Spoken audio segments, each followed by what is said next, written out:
sure. Take a look at it in slow motion. The A&M cop bumps the South Carolina football player, and then he turns around and tries to incite a riot. Thankfully, Texas A&M dismissed the cop, and I ain't got to deal with it, but wow. Man, you can't make this stuff up. So now I understand that college football games can be real intense, especially in the South, man, where they fill up stadiums more than the NFL does. When you deal with Texas, you in Florida, Georgia, these are some serious college towns. Alabama, they don't play no games. Tennessee, about their teams. So just this weekend, a Texas State trooper was working a Texas A&M game against the South Carolina Gamecocks, and he could be seen going through the tunnel, bumping one of the players after he scored a touchdown. Now, because his team was getting beat, he was upset. He was turned up, right? So let's look at the footage. Let's first look at what LeBron said. LeBron went and said that Texas A&M cop needs to be suspended. That was premeditated and corny as F. He went out of his way to start some blank. Do better, man, right? So that's LeBron James. When he watched it, he commented on it. But let's look at the footage of what actually happened.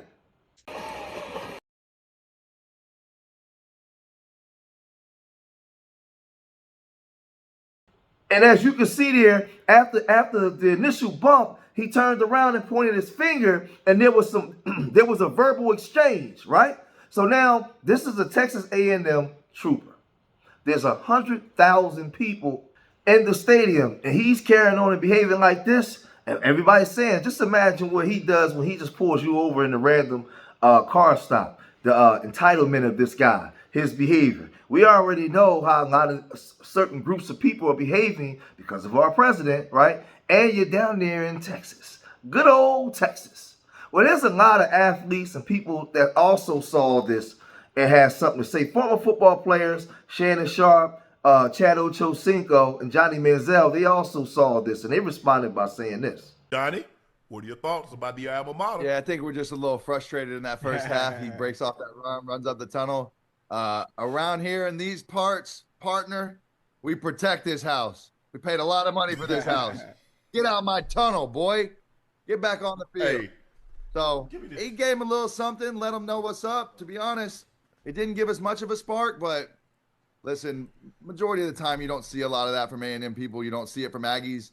It is a small gesture that, of course, in the day and age we live in, it's on TV and recorded and blasted everywhere. I'm sure the guy obviously feels bad about it. I'm sure it's one of those moments, but just get out of here real quick. Being in college, I'd hit him dead in his damn head with the football.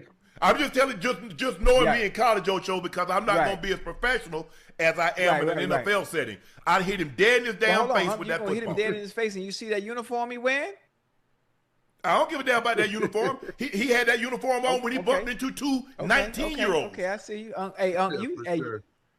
Ocho, they try. If you go look at the one on the right, I think it was 27. He actually tries to move. He tried to inch out the way, and then you gonna bump it up and then turn around and point. Listen, I don't worry about it. I don't know what's wrong with the cop. Obviously, he's in the wrong. If anything, you could have got skinny and slid through them boys real quick. It would have been no problem. Outside of that, tough guy. I got the badge on. I'm the officer.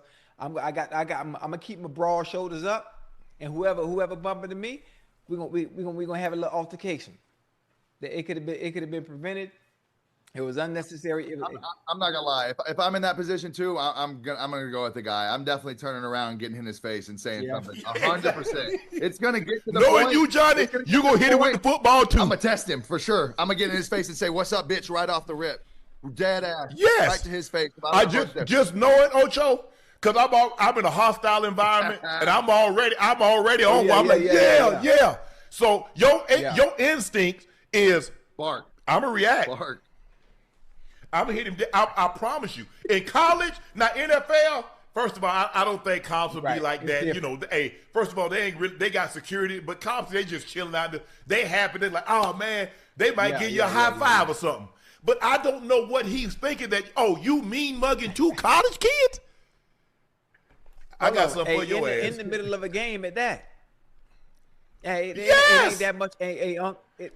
Ocho, he turned around and point like, bro, I don't know where he thought he was. See, he thought he was on the street. See, I want you to know now, that ain't the first time he behaved like that. Now, Shannon Sharp said he would have hit him with the football. He would have hit him with the football. He said college Shannon Sharp because, it was just disrespectful. And to me, it looked like it was premeditated. It looked like he was looking for something. He was ready. He was trying to get something going. He was upset. He may have been, a former player or something. His team was getting, they behinds kicked, and he got beside himself. So he ended up getting sent home. But it's still, like I said, it still caused a national problem because you did it in front of cameras, in front of everybody, right? And again, like I said, man, like everybody's saying, especially black folks. Now, you heard Johnny Manziel's first initial reaction, but then he said, he would have responded to him. He probably would have threw the football at him. It would have been a problem.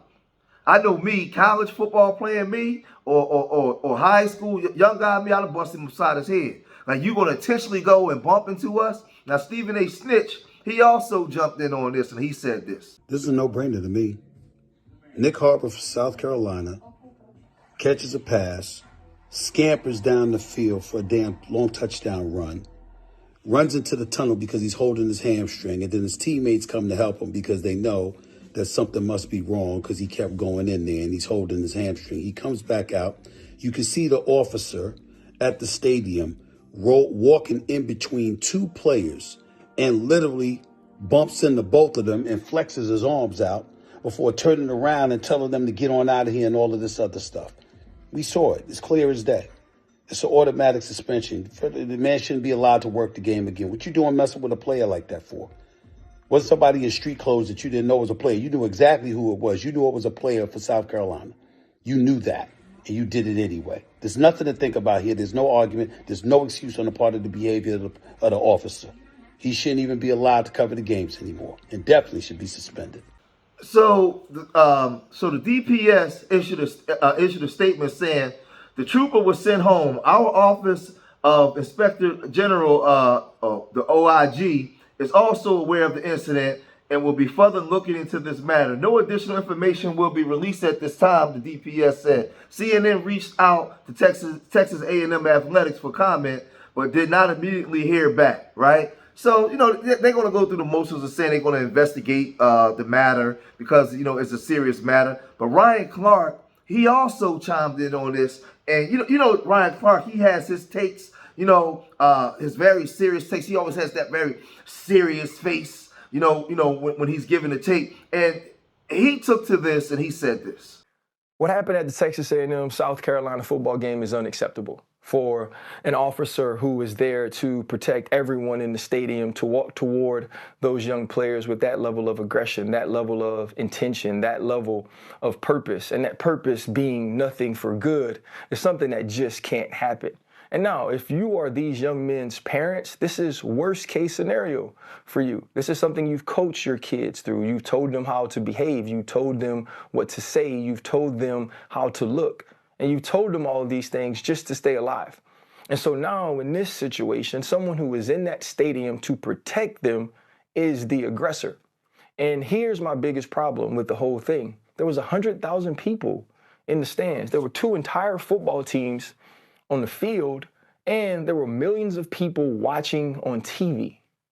So what kind of decisions does this officer make when no one is watching, when there are no immediate consequences? And thank God that Texas A&M acted extremely quickly to at least try to rectify the situation so everyone on that football field and in those stands could feel safe. But this is a cautionary tale. This is a warning. There are those people that feel so entitled and so empowered and have that level of audacity and also intoxication on power that they believe that they're above the law. It's not just about protecting those young men on the field, which is something we have to do. It's about protecting those young people in these streets, in these schools, that just walk around in everyday life from those who don't understand the power of the badge and the responsibility of it. Thank God today worked out the way it did and we got a great SEC battle. But not every young man is so lucky. I think that this police officer should be immediately suspended. And he needs to go through some sensitivity training. He needs to go through whatever it is that they take their officers through. He definitely needs to go through it. We know for a fact that this was a white state trooper and these were black players. And for him, again, if there's 100,000 people in the stadium and he feels emboldened to be able to do that because it went beyond football. See, this is the thing, what I always tell you guys in this country. You can't just say he was just turned up and it was just a game. Because in this country, where my skin has always been my sin, and you had a preconceived notion, you've been conditioned to have a preconceived notion about me before you even meet me, right? There's no way of me ever knowing if he was calling them boys the N-word, or when he was walking up, he was calling them boys the N-word with bad intentions. There's no way of me knowing that. America did that. That's in the mental, the social fabric of this country. When we encounter each other, if I'm standing in front of a judge, if I'm going for a job, whatever I'm doing as a black man with a white person, I have no way of knowing if they are calling me names under their breath, if they're racist, because of the way the education system's been set up and the way that the social norms in this country has been towards black people. I have no way of knowing. So now when something like this happens, I automatically go to racism. How you expect me not to? How? I can't give him the benefit of the doubt. Why? Because I don't know what his intent was. And guess what? I'll never know what his intent was. So all I have to do is now punish him based off the intent of racism to deter other people from doing the same thing. This was a white man in authority misusing his authority on young black men. This is exactly what we saw. So we can't call it no other way, because I have no way of knowing what your intentions were as a black man when I'm encountering you. And you don't be mad at me, be mad at America, because they created this. So again, he should be suspended. He should have to sit down, and whatever training he has to go through, if they don't fire him, he has to go through them. And you should have black people on the board that will be satisfied, that will be able to monitor that before they even let him come back onto the force. But y'all gotta let me know what y'all think about this. If you made it this far in the video, hit that like button, subscribe to Street Media TV, leave your comments in the comment section. Let me know what you guys think. And remember, I love y'all. Till the next time. Peace.